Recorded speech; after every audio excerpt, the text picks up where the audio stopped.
Bueno, empezamos.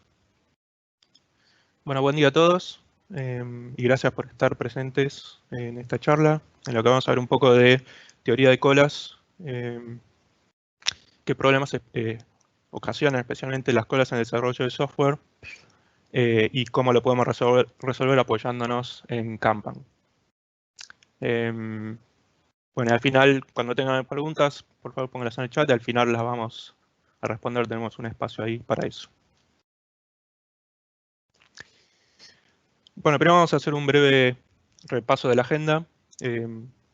Vamos a ver los objetivos de la presentación, que es la teoría de colas, aplicaciones de la teoría de cola en la vida diaria, características de un sistema de colas en desarrollo de software y los problemas que ocasionan. Después, en la última parte, vamos a ver cómo abordar el problema administrando las colas y después una solución final con cambios profundos al sistema.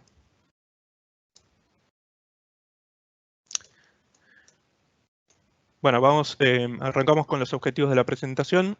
El principal objetivo es ayudar a comprender los desperdicios que generan las colas y el impacto negativo que tiene el desarrollo de productos de software. Y dentro de esto vamos a entender los beneficios de la reducción de las demoras y la variabilidad de un sistema y cómo impactan en la entrega de valor. Entender cómo la secuencialización de tareas a mayor o menor escala es necesariamente lenta y entender las distintas maneras de cómo abordar el problema. Cuando me escuchan decir a lo largo de la presentación tarea o ítem de trabajo o requerimiento o incluso user story, en todos los casos me estoy refiriendo a lo mismo, a una tarea como genérico, que es cualquier actividad que pueda hacer un equipo durante un proyecto.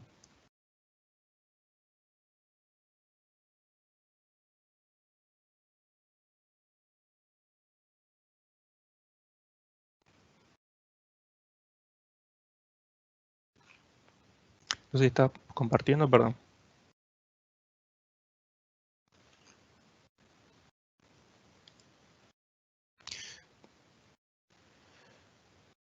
Bueno.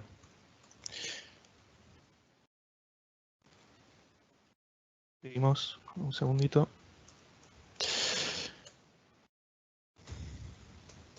Bueno, ¿qué es la teoría de colas?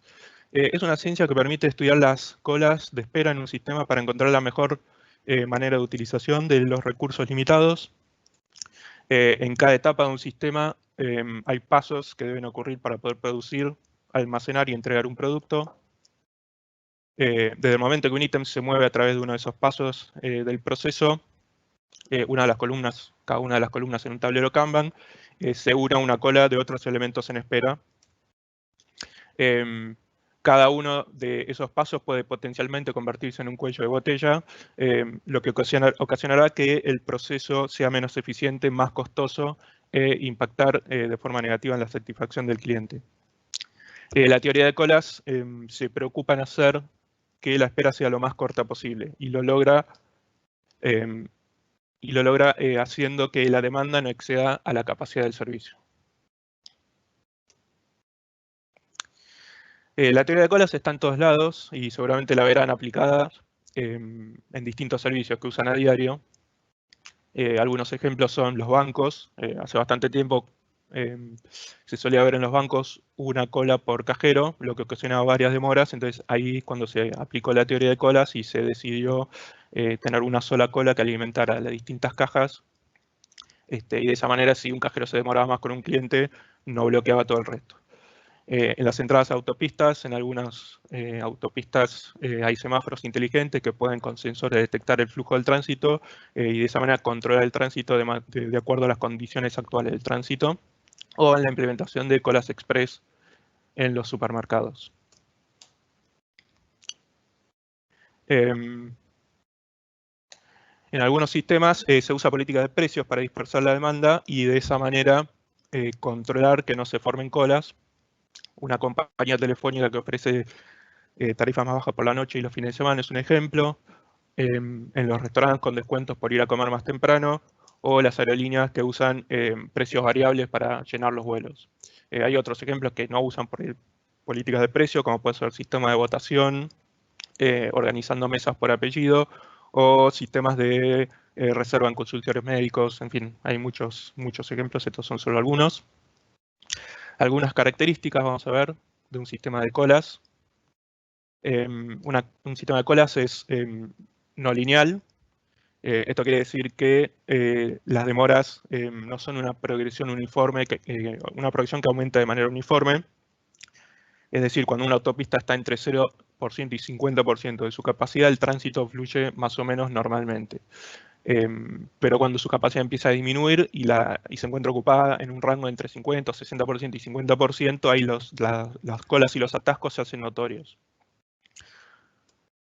Otra característica es que los retrasos y las sobrecargas, como decíamos, no empiezan cuando la utilización es cerca del 100%. Todo empieza a ralentizarse y se forman atascos mucho antes de llegar a su máxima capacidad. Liberar la cola tarda más que formarla.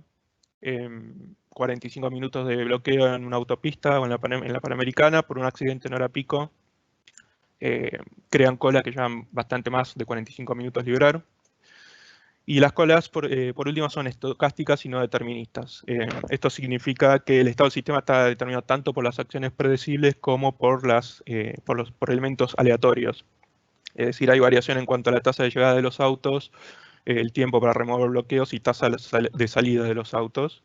Y si bien hay modelos para hacer ciertas predicciones, la aleatoriedad es una característica central en este tipo de sistemas. Los atascos y las colas que se forman en un sistema, cualquiera sea este, tienen un comportamiento similar.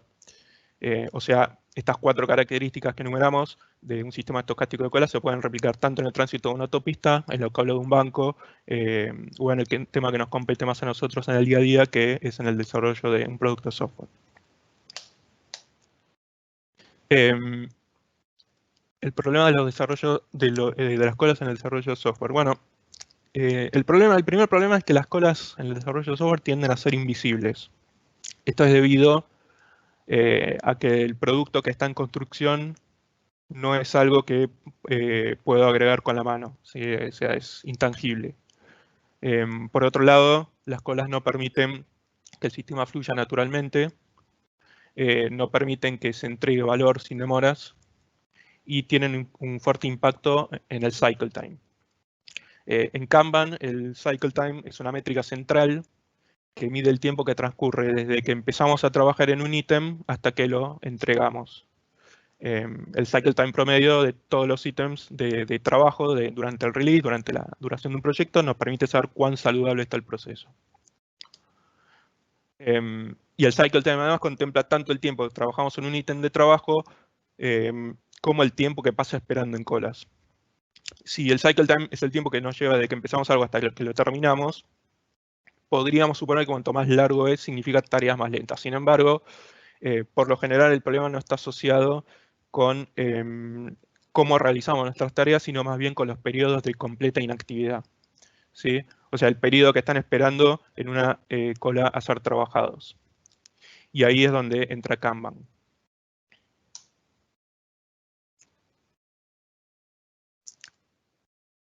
Bueno, Kanban es un método que permite administrar las colas y solucionar las demoras en un proceso. Fue creado por Taiichi Ohno a mediados del siglo pasado en Toyota para mejorar el proceso de fabricación de autos y fue revolucionario. Y luego se adaptó en otras industrias en las que se encuentran los servicios de desarrollo de software. Bueno, como decíamos, es un sistema de gestión de proceso visual, o sea, tenemos un tablero, indica qué producir, cuándo y cuánto, permite gestionar el proceso desde la definición de un ítem de trabajo hasta su entrega al cliente, ayuda a detectar colas y bloqueos, y tiene un fuerte foco en reducir desperdicios y en producir just in time, o justo cuando se lo necesita, justo cuando llega el pedido del cliente.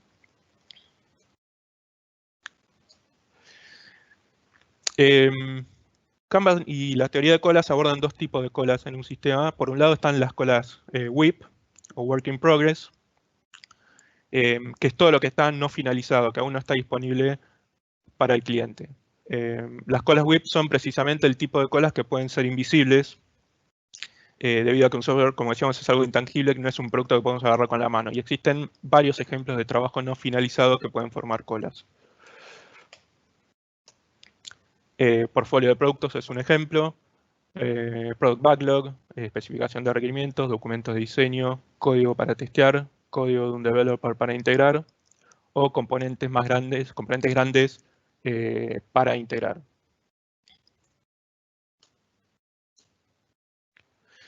Y si bien las colas WIP en ocasiones, como dijimos, tienden a ser invisibles, lo cierto es que existen y lo más importante es que crean problemas y muchos.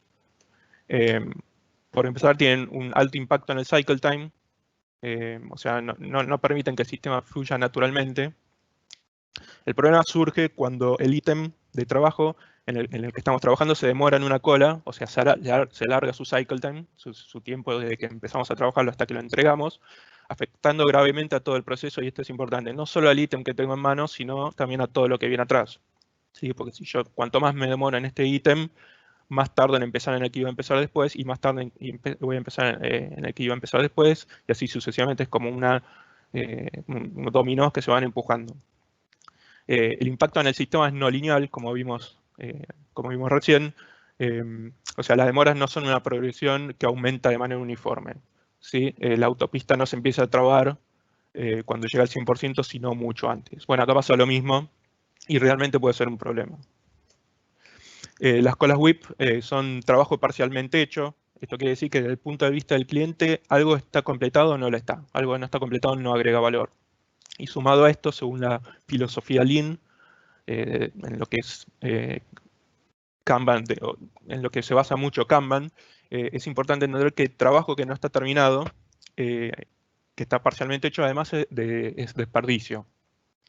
¿Por qué? Bueno, en cierto sentido, los ítems de trabajo parcialmente hechos son igual al inventario que están de una fábrica que están juntando polvo en un galpón. ¿Sí? O sea, toda actividad que hagamos que no tiene como fin satisfacer al cliente es desperdicio. Lo ideal es encontrar que lo que el cliente necesita, qué es lo que el cliente necesita, hacerlo y entregarlo virtualmente de manera inmediata. Lo que hay que entender es que cuanto más demoro en poner algo en las manos del cliente, más demoro en empezar a ganar plata. O sea, demoro la tasa de retorno de la inversión.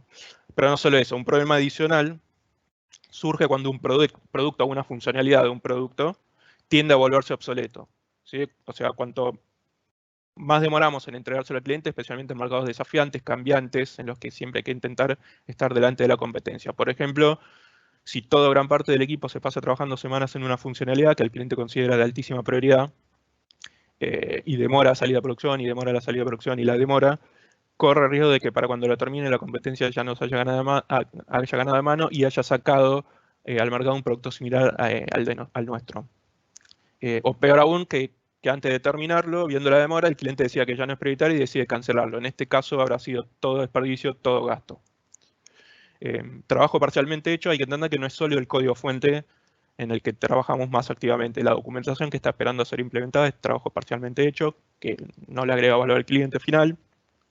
Y refuerzo esto, los clientes reciben valor solo cuando el producto de software para el cual nos pagaron o para el cual nos contrataron, que construimos, lo tienen en sus manos.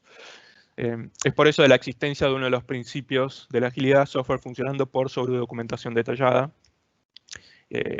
O sea, hay que reducir el cycle time, darle prioridad a lo que da valor poniendo ese ítem de trabajo cuanto antes en la mano del cliente. Y por último, las colas WIP además se esconden y permiten que se proliferen defectos. Esto es porque el trabajo parcialmente hecho, que todavía no fue probado, no muestra esos problemas ocultos que pueden surgir al momento de que el cliente empieza a usar el sistema que construimos. Más demoramos ese feedback por parte del cliente, más demoramos en hacer las correcciones y por ende más estiramos el cycle time de ese ítem.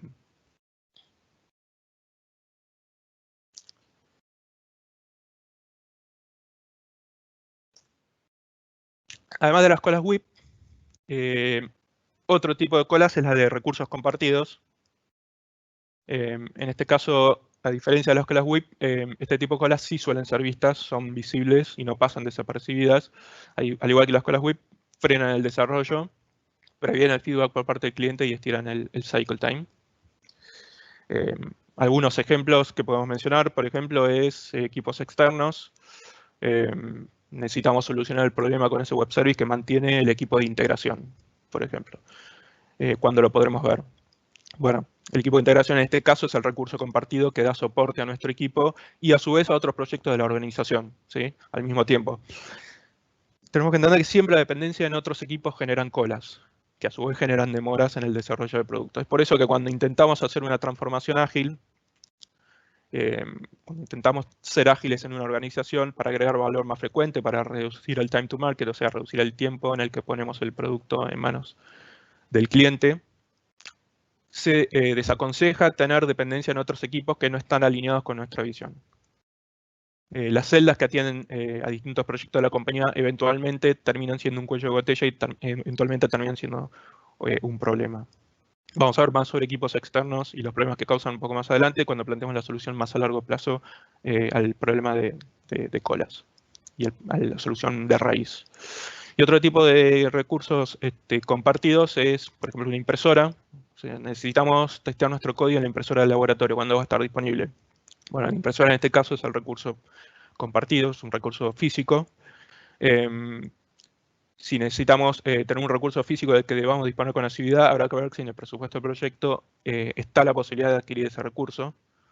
Por ejemplo, si hacemos una app para dispositivos móviles, para iPad, cuando necesitamos verificar algo no podemos esperar a que se libere el único iPad disponible en el sector o en el piso.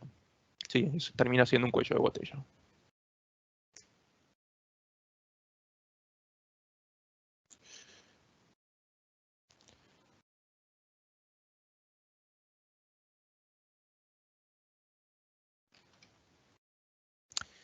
Bueno,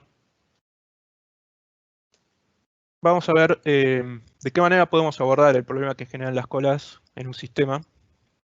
Primero se debe encarar de la manera en que, como sugiere Kanban, se pueden administrar las colas y los problemas que generan sin producir cambios radicales en la forma de trabajar en los procesos. Es decir, debemos comenzar aplicando el método Kanban ahora mismo en los procesos actuales. Para empezar a aplicar Kanban no es necesario empezar de cero haciendo cambios radicales, como decíamos, y una razón de hacer esto, de empezar ahora, respetando los roles actuales, las responsabilidades y los cargos, es que eliminamos los temores iniciales y la resistencia al cambio.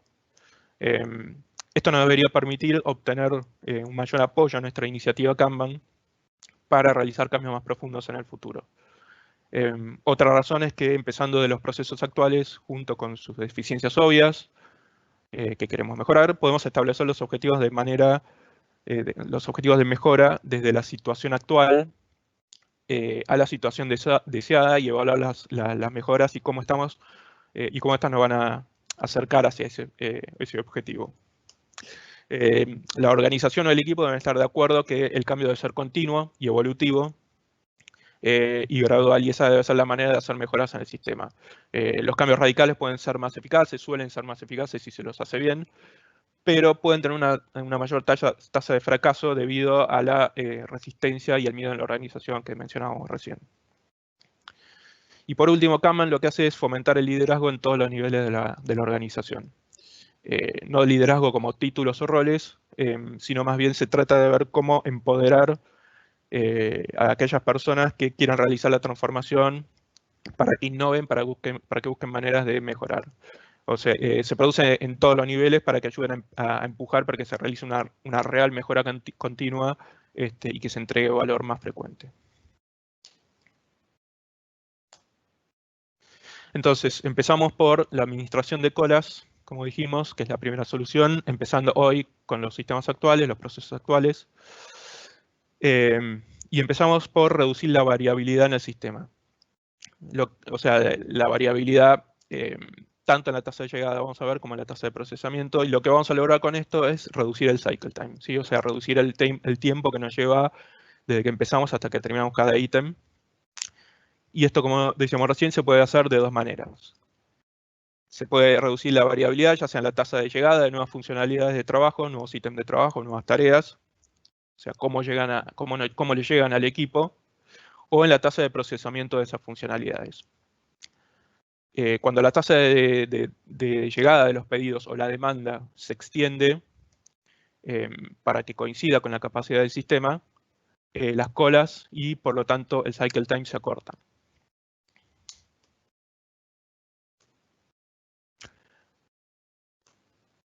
El proceso de arribo es cómo llegan los ítems de trabajo al sistema, o sea, cómo los recibimos como equipo, cómo nos llegan desde el cliente. Pueden llegar solos, en grupo, en intervalos o de manera aleatoria. Como decíamos recién, lo que debemos intentar es que la llegada de los pedidos o la demanda coincida con la capacidad del sistema, o sea, que no exceda a la capacidad del sistema. Y cuando eso pasa, cuando la demanda coincide con la capacidad del sistema, las colas y el cycle time se acortan. Hay que evitar tener una cola grande de tareas pendientes en cada uno de los estados del sistema. El caso más extremo de tener una cola enorme de ítems de trabajo se daría si trabajamos con lotes de trabajo que incluyan a todos los requerimientos, como en la modalidad cascada. En esos casos, las colas que se forman al inicio de cada una de las etapas incluyen a todos los requerimientos. Son colas que llevan mucho tiempo a liberar y con muchos defectos o accidentes ocultos, como en una autopista congestionada. Pero sin llegar al extremo de la modalidad cascada, que incluye a todos los requerimientos, también es nocivo para el proceso tener una demanda que no tenga todos los requerimientos, pero o sea, que aunque no incluya todos los requerimientos, igual supera la capacidad del sistema. Nunca los ítems de trabajo deben superar a la capacidad del sistema.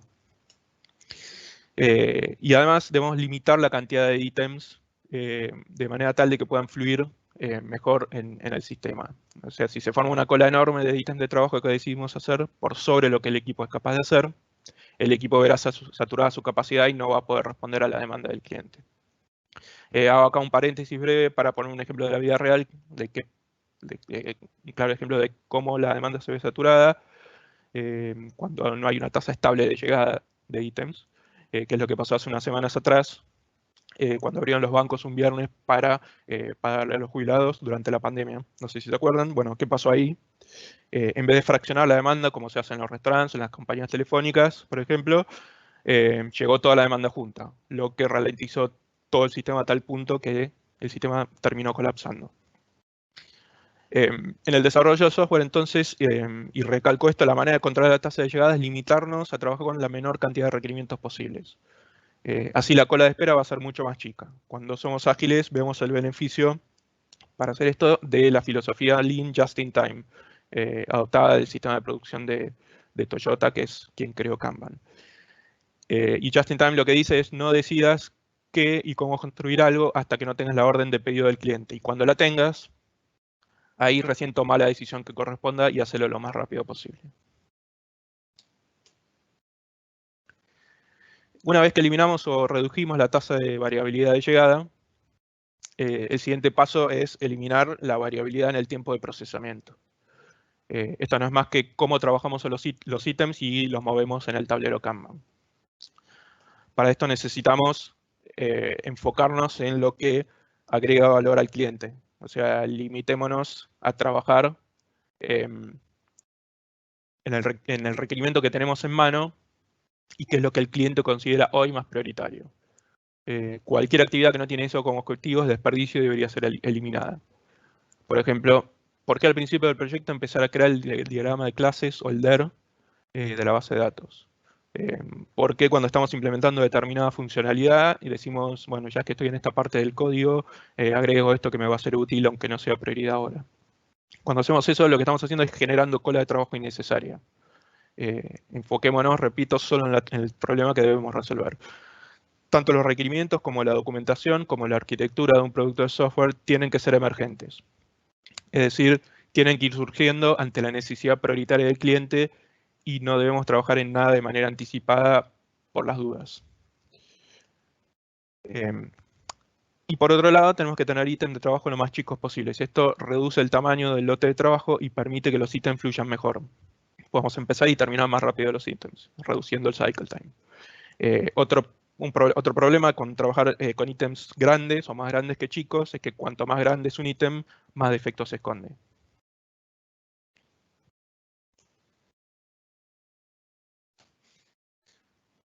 A veces podemos escuchar decir por parte de un cliente, no necesito un release cada 2 semanas, ni tampoco me interesa ver un subrequerimiento, ¿no? La sensación que queda cuando cuando descomponemos un requerimiento grande en ítems más chicos.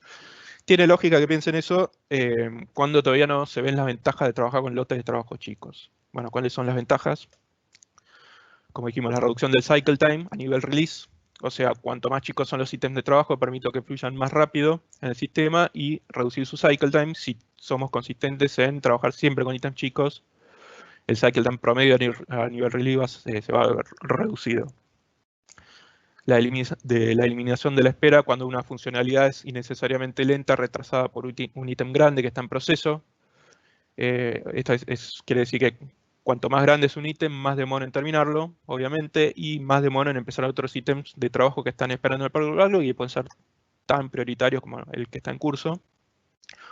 Y también trabajar con ítems chicos, además le permite al negocio elegir qué es lo más prioritario en lo que tenemos que trabajar. No es posible o muy difícil que ocurra al menos cuando trabajamos con requerimientos grandes que a veces esconden detalles que se le van agregando cuando definimos el ítem de trabajo. Y muchas veces esos detalles no son tan prioritarios o por lo menos son menos prioritarios tal vez que otro ítem de trabajo que está esperando en la cola.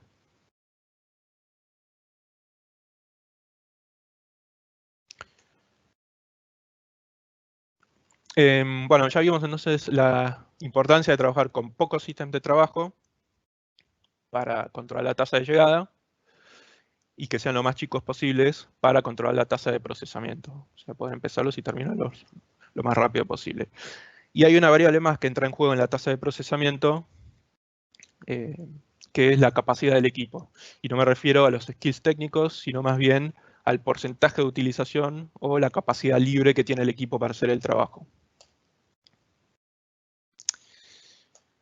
Este gráfico que vemos acá está armado a partir de métricas de proyectos reales.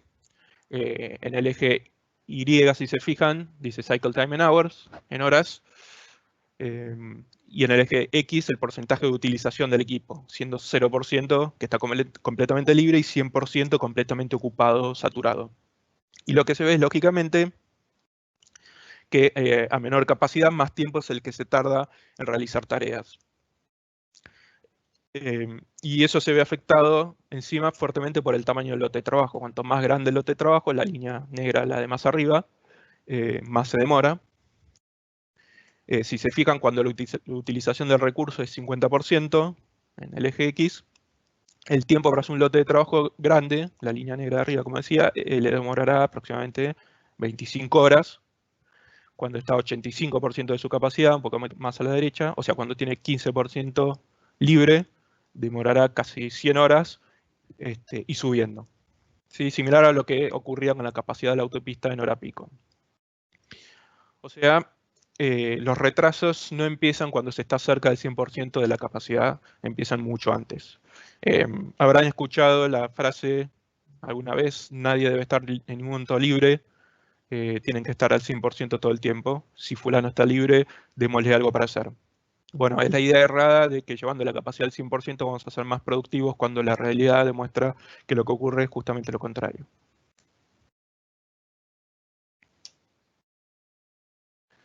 Capacidad del equipo, computadora recargada, cerebro recargado.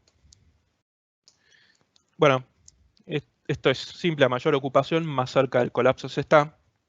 Podemos pensar lo que ocurre con el procesador de una computadora.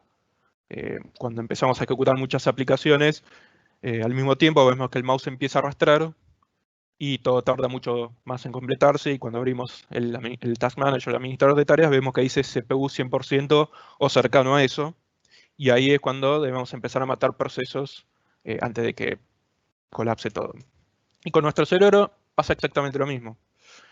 Cuando está cerca del 100% o en un rango entre 50, 60% y 100% es cuando tenemos que empezar a intentar dejar de hacer cosas al mismo tiempo. Dejar de intentar hacer multitasking o terminamos, como se dice, quemados.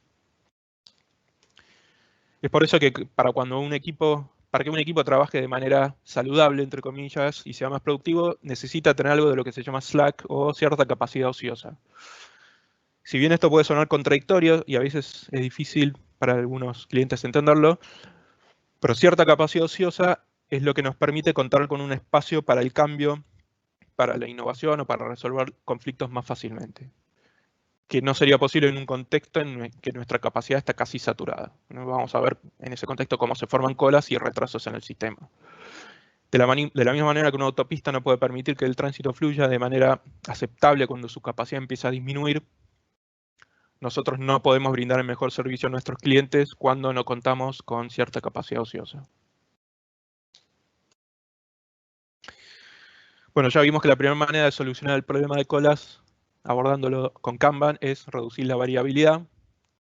Hablamos de cómo controlar la tasa de llegada y la tasa de procesamiento. La otra manera es reduciendo el tamaño de la cola de trabajo. Para eso debemos limitar el WIP, o sea, el trabajo en curso en un punto específico del proceso, y asegurarnos que como equipo en ese momento del proceso no haya más ítems, más cantidad de ítems de lo que el equipo está capacitado a procesar. Por ejemplo, si nos ponemos un límite de 3 en el estado de development, como el dibujito de ahí arriba, quiere decir que no podemos tener más de 3 ítems de trabajo en el estado de development. Esto lo que nos permite es restringir la cantidad máxima de ítems en un momento en particular del proceso y no saturar la capacidad del servicio. En unos slides atrás dijimos que los ítems de trabajo debían ser lo más chicos posibles para que fluyan mejor en el sistema, reduciendo su cycle time, o sea, el tiempo que tarda desde que empezamos a trabajar en el ítem hasta que lo terminamos. Pero para que la limitación del WIP, del Work in Progress, tenga sentido, además necesitamos que los ítems no solo sean chicos, sino que sean más o menos del mismo tamaño. ¿Por qué? Bueno, no alcanzo con limitar la cantidad de ítems si hay mucha diferencia de tamaño entre uno y otro. ¿De qué me sirve controlar que no se sature la autopista limitando la cantidad de vehículos que puede haber en circulación al mismo tiempo si no pongo ninguna restricción sobre el tamaño de los vehículos? Entonces, bueno, los ítems de trabajo tienen que ser chicos y además más o menos del mismo tamaño. Además, esto es lo que permite limitar el WIP, limitar la cantidad de ítems en un momento dado, permite completar ítems de trabajo individuales de forma más rápida. El cerebro humano no está capacitado para hacer multitasking.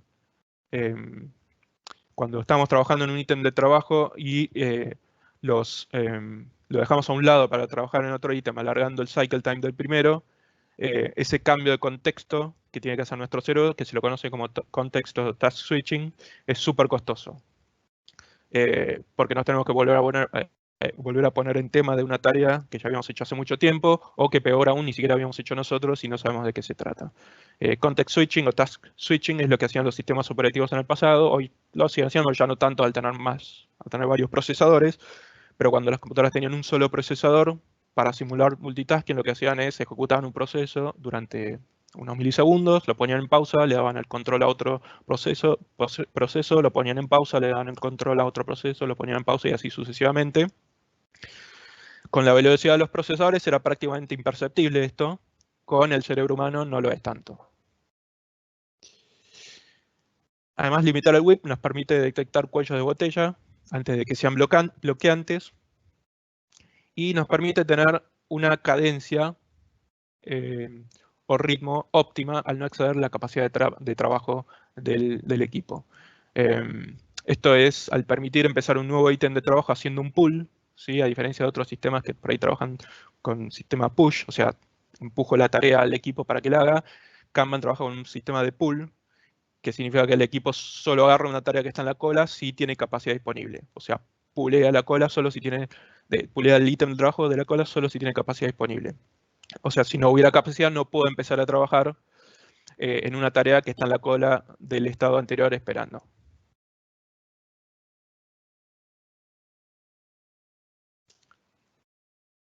Bueno, ahora vamos a ver brevemente un tema en el que se apoya las teorías de colas para resolver uno de los problemas que vimos recién, que es los cuellos de botella.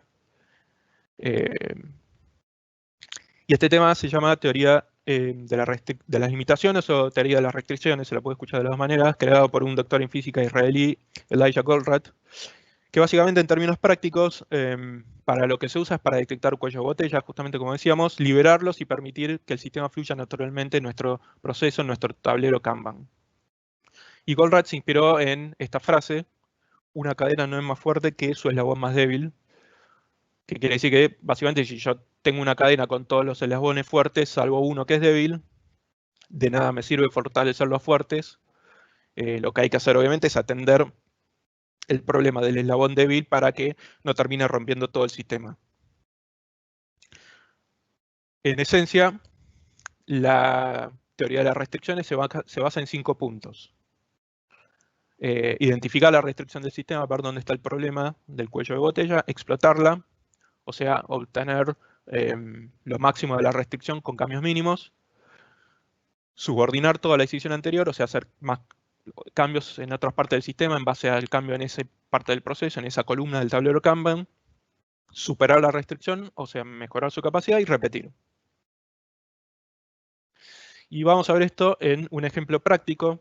No es algo iterativo ni es algo basado en algo real, pero es cómo suele ocurrir, cómo se suelen detectar los cuellos de botella y cómo se solucionan. Y es un breve ejemplo en el que vamos a mapear el workflow del equipo en el tablero. Tenemos todas las columnas, todas las partes del proceso. Vamos a ejecutar el sistema y usar la teoría de las restricciones para mejorar la performance cuando encontramos un bloqueo. Como primer punto, vamos a identificar la restricción. ¿Qué es la restricción? Bueno, es el recurso o política que impide al equipo obtener el objetivo. Síntomas de que hay una restricción en un sistema o en un tablero Kanban es cuando hay tareas que se apilan esperando ser procesadas, cola de trabajo, eso genera cola de trabajo, un recurso que está por sobre su capacidad, estresado, o recursos que están más allá de la restricción, están todo el tiempo ociosos. ¿Qué quiere decir esto? Que las columnas o las partes del proceso que están más allá de la columna que es un cuello de botella, están libres todo el tiempo o casi ociosos, lo que quiere decir que si no tienen nada para hacer, antes de llegar a ellos hay un cuello de botella en alguna parte del sistema. Esos 3 son síntomas de que puede haber una restricción en nuestro sistema. En este caso parecería haber, digo parecería porque ahora lo vamos a confirmar, parecería haber un problema en la columna testing, que tiene varias tareas apiladas, como dijimos. Pero sigamos ejecutando.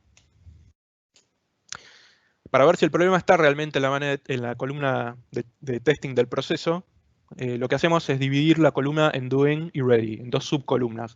Esto lo que hace es agregar una subcolumna en testing para lo que está en curso, doing, y otra subcolumna en las tareas terminadas de testear, que es la columna ready. O sea, el equipo de testing trabaja lo que está, tiene lo que está trabajando en la columna doing y cuando termina lo va pasando a ready, que a su vez va a ser la cola de trabajo para la siguiente parte del proceso, para accept.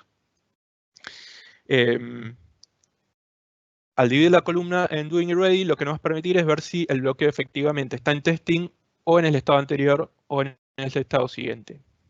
Hacemos lo mismo de dividir la columna en 2 subcolumnas, en todos los demás estados del proceso. Y cuando dividimos los otros estados en 2 columnas, ahí confirmamos que hay un problema efectivamente en la parte de testing, porque si se fijan, en review, que es el estado anterior de testing, tiene un montón de tareas ya terminadas en ready y están ahí bloqueadas, que quiere decir que el testing no está capacitado para agarrar esas tareas, con lo cual hay un bloqueo claramente en testing. Vamos al siguiente paso del proceso, que es explotar la restricción. O sea, obtenemos la mayor capacidad del proceso con cambios mínimos. Acá, como opciones, tenemos proteger al equipo de interrupciones, limitar el WIP, o sea, limitar la cantidad de ítems que puede haber en una parte del proceso en un momento determinado, o reducir tareas que no agreguen valor. Nota al pie, pero que vale aclararlo, la solución cuando hay un cuello de botella no es pedirle al equipo que haga horas extras, que por lo general es muchas veces la solución más a mano, pero no es lo que debe ocurrir. El cambio más rápido entonces es limitar el WIP, o sea, limitar la cantidad de trabajo que tenemos en testing. Fíjense el numerito que apareció arriba de la columna testing, indicando la cantidad máxima de ítems que el equipo decidió que podía haber en el mismo momento en la columna testing. Lo dejamos correr y vemos que la restricción continúa, ¿sí? Si bien alguna tarea fluyó, sigue habiendo tareas esperando en la subcolumna ready de review que no pueden avanzar porque testing no está capacitado para agarrarla. Vamos al punto 3 y subordinamos todo lo demás a este cambio, o sea, alineamos todo el sistema a este cambio que acabamos de hacer. Como lo que hicimos fue limitar el WIP en la columna testing, hacemos lo mismo en los otros estados. Fíjense, agregamos el 5 en review, en coding y en análisis. Lo dejamos correr.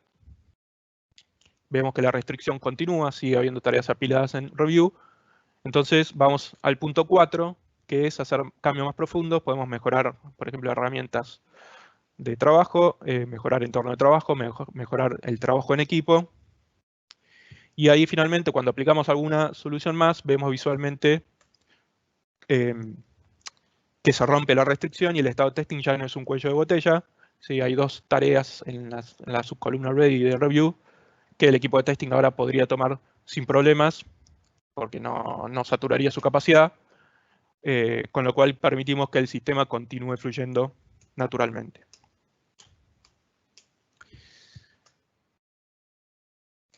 Bueno, y para ir terminando, vamos a ver la segunda parte de la presentación, la segunda parte de esta historia, que es cómo solucionar el problema de colas de raíz, ¿no? El problema de fondo. ¿Sí? Ya vimos al principio que los cambios radicales suelen ser más eficaces si se hacen bien, pero pueden también tener una mayor tasa de fracaso por resistencia al cambio y al miedo en la organización. Es por eso que primero recomendamos empezar a usar Kanban como estamos ahora con el sistema del proceso actual, con los roles y responsabilidades y títulos como están actualmente, y lo empezamos a solucionar o a abordar tratando la tasa de llegada y de procesamiento de los sistemas de trabajo para reducir la variabilidad y limitando el trabajo en curso, limitando el WIP, poniendo el numerito en la columna en las columnas del tablero Kanban, pero como dijimos, sin alterar la manera de trabajar de la organización. Pero más a mediano plazo, lo ideal es, a lo que debemos apuntar es a solucionar los problemas de raíz que nos generan las colas y que nos generan los retrasos. Y eso es lo que vamos a ver a continuación.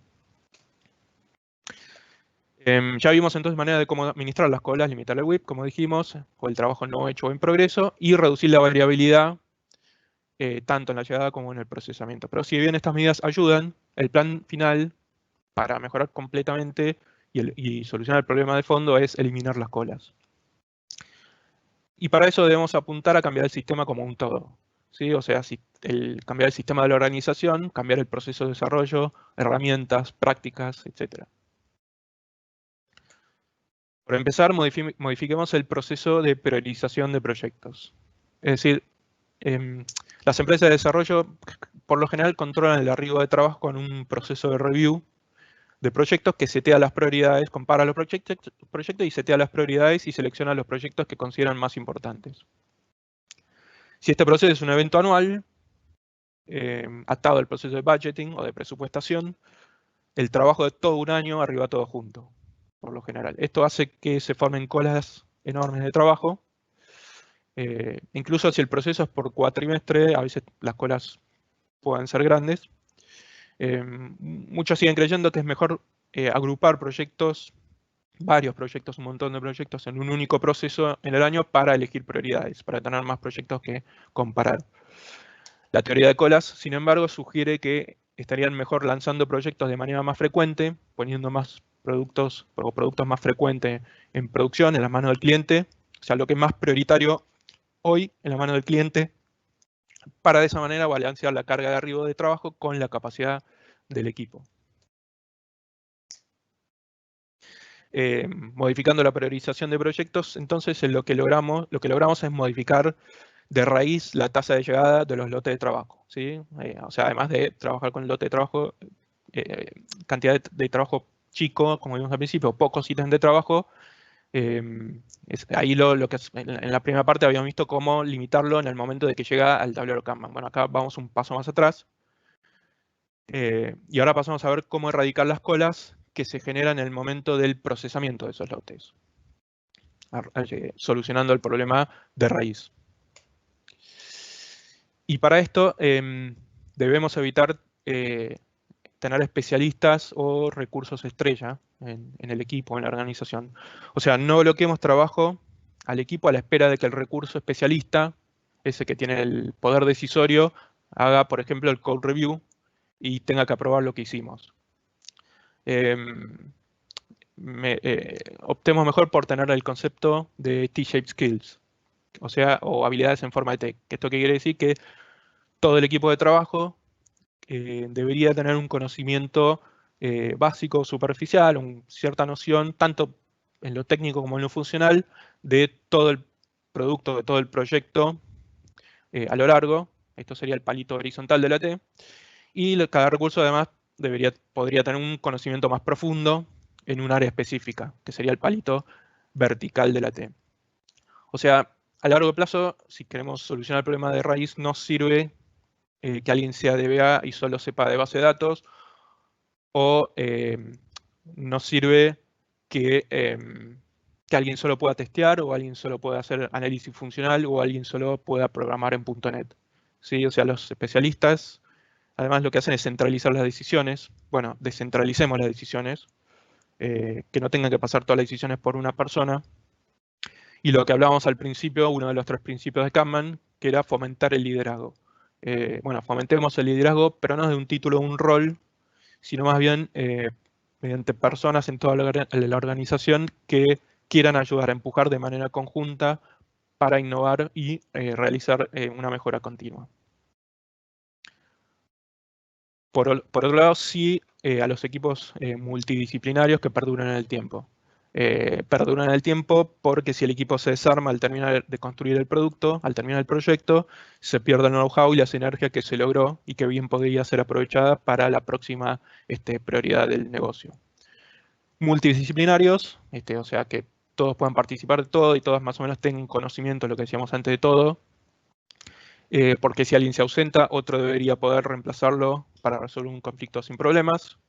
Si no es multidisciplinario, por ejemplo, y cada uno hace una cosita dentro del proyecto, imagínense qué pasa si tenemos un tester solo en el equipo y un día o un par de días falta, muy difícil reemplazarlo, o lo mismo con el analista funcional o con el programador Android o programador.net. Además, se logra una mejor calidad del código al tener equipos multidisciplinarios que trabajan de manera mancomunada, porque hay una responsabilidad compartida de todo el equipo por entregar valor de calidad.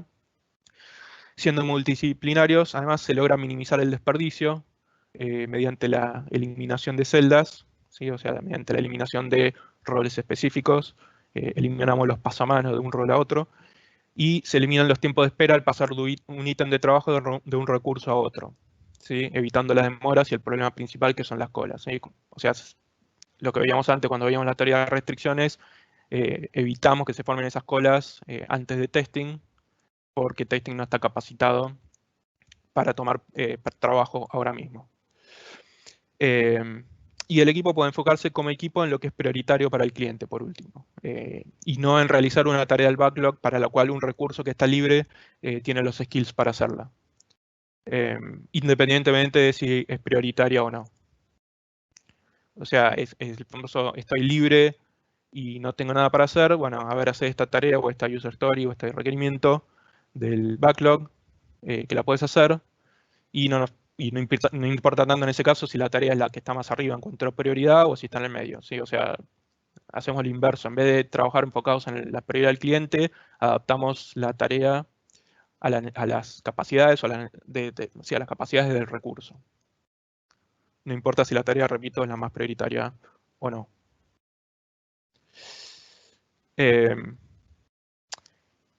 Entonces, como decíamos, debemos evitar las celdas o los silos, ¿sí? O sea, integremos al equipo, derribemos las paredes.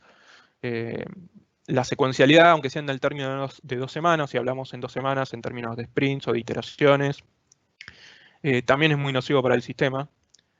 No deja de ser una cascada, una mini cascada si se quiere, y también tiene un impacto enorme en el cycle time a largo plazo y en la productividad del equipo. ¿Sí? Prioricemos la integración. Prioricemos la integración y la paralización de tareas. Hacer este cambio no tiene que ver tanto con el tablero Kanban en sí, sino más bien con la dinámica de equipo. O sea, que el cambio no sea simple maquillaje en el tablero Kanban, porque si lo único que hacemos es sacar la columna testing, por ejemplo, y la columna análisis, y la columna development para poner una columna doing, que agrupe todo, simulando que estamos trabajando como equipo y no de manera secuencial, no sirve de nada, ¿sí? O sea, el trabajo realmente tiene que ser en paralelo e integrado. Entonces, como corolario de todo esto, hay que evitar trabajar en un sistema en el que el desarrollo sea secuencial, con especialistas grupos que únicamente pueden realizar una tarea o función. resolver el problema de raíz eliminando las colas para tener un sistema realmente fluido puede ser un trabajo que lleve bastante tiempo poner en práctica, ya que suele requerir cambios más profundos en cómo funciona la organización. Recordemos que estamos hablando no de un cambio simple en un equipo, sino de cambiar la cultura en cuanto a no tener equipos que funcionen como servicios, no tener equipos externos que atiendan a varios equipos, y en evitar la secuencialización de tareas impulsada por el tipo de roles. ¿Sí? Veamos algunos escenarios posibles como consecuencia de trabajar en forma secuencial y tener colas en el sistema. Pongamos como ejemplo la interacción developer-tester. El escenario más favorable cuando trabajamos de manera secuencial, pero el menos probable que ocurra cuando tenemos trabajo secuencial, el tester no encuentra ningún defecto, todo va bien y terminamos la iteración con un incremento del producto y todos festejamos. El segundo escenario, ya no tan favorable y un poco más probable de que ocurra, es que el tester detecta algunos defectos en algunos requerimientos, algunas tareas, algunas user stories, devuelve la user story al developer que la implementó, frenándolo con otra user story en la que estaba o tarea que estaba realizando, ¿sí? Y ahí cuando se empieza a formar esa bola de nieve que decíamos al frenar la dinámica del equipo. Y el tercer escenario, y el menos favorable, pero el más probable de que ocurra, es que el tester no termina de probar las tareas, las user stories dentro de la iteración actual, termina recién en la siguiente iteración, lo que nos deja con algunos problemas importantes. No concretamos un incremento del producto, y en la próxima iteración se les empieza a acumular a los developers una cola de tareas por los requerimientos de la propia iteración, más los defectos de la iteración anterior que el tester no había llegado a probar, y ahí se crea una bola de nieve cada vez más grande y el problema se hace cada vez peor. Y ahora sí, para ir terminando, una solución que sirve para, y como conclusión de todo esto, una solución que sirve para aplicar ahora usando Kanban y mejorar el sistema es mejorar la administración de las colas, reduciendo el WIP y tratando el tamaño del lote de trabajo. O sea, trabajando un lote de trabajo chico. Sin embargo, esa solución trata los síntomas secundarios, si se quiere, del sistema existente y no arregla el problema de fondo. La solución de fondo, entonces, a la que debemos apuntar es eliminar las colas de nuestro sistema para siempre, y para lograr eso lo que debemos es eliminar el trabajo secuencial, paralelizando tareas, mejorando la sinergia como equipo y el uso de herramientas. Por ejemplo, pair programming o mob programming. O sea, que el equipo trabaje como un equipo lisa y llanamente. Esto no implica necesariamente, puede que sí, depende del contexto, depende del equipo, que el equipo trabaje en un solo ítem a la vez. Eso sería mob programming. Mob programming, para los que no conocen, es como pair programming, o sea, programación de pares, pero está todo el equipo trabajando junto. Una sala grande, un monitor único grande, una mesa, todo el equipo alrededor de la mesa, y uno tiene el teclado y programa, codea. Y cada X minutos le va pasando el teclado a otro. Como decíamos, no implica necesariamente que sea así. Como programming requiere cierta disciplina, con equipos ya entrenados y aceitados, pero sí debería formarse sinergia, mini equipos, como quieran llamar, en el que cada equipo, o en el que cada subequipo dentro del equipo pueda realizar un requerimiento de principio a fin, ¿sí? Analizándolo en conjunto. Que un developer lo implemente mientras otro developer lo testea juntos, ¿sí?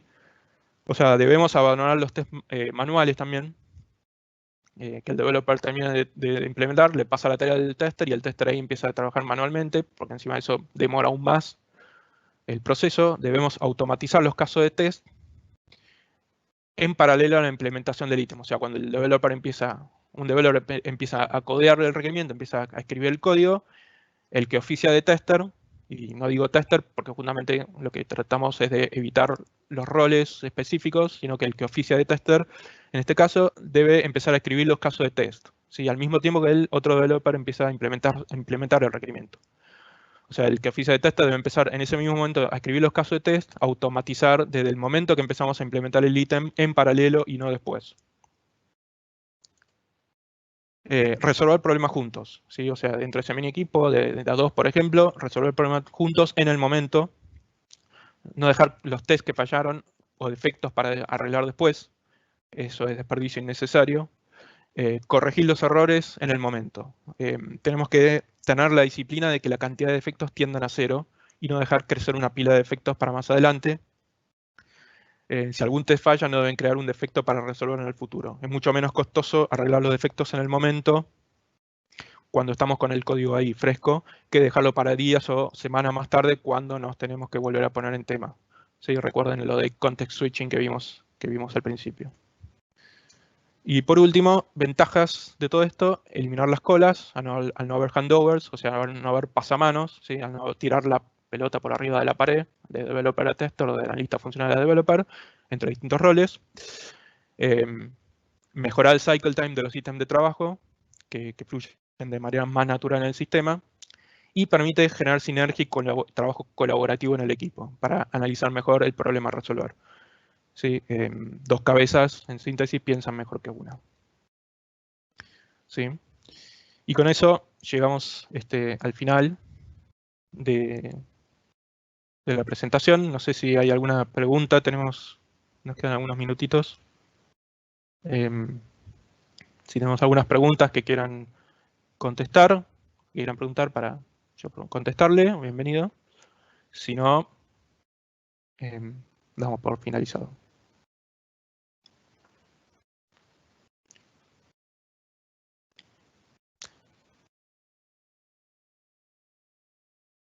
¿Ninguna pregunta? ¿Todo claro?